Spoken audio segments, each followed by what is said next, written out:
Yun, alright mga bossing. Ayan, meron tayong alternator dito sa ating harap mga boss. Ayan, ito share ko lang sa mga magpapalit ng alternator mga bossing.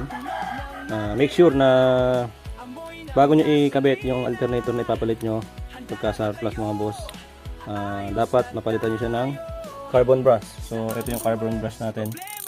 Kasi mga boss, hindi natin alam kung gaano pa kahaba yung carbon brush na nandyan sa loob na yan. So mas maganda, bago nyo isalpak yung bibilin yung surplus na alternator, check nyo na tong yung carbon brush mga bossing. Kasi pagka yan ay maiksi, tapos ikinabit nyo nang hindi nyo na-check yung carbon brush na yan mga boss, sayang yung magiging pera nyo. Kasi nga, nang dahil sa carbon brush, sisirain niya yung IC.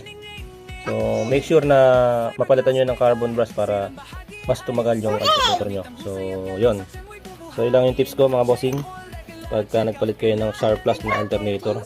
So ito, bago natin ikabit to sa kotse, kinalas ko muna, chinik ko muna kung gaano kahaba yung carbon brush.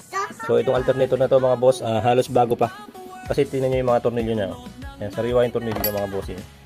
Yan. So bago lang tong alternator na to. Siguro months pa lang ito nagamit, kaya ang kapal pa ng carbon niya. Yan mga boss.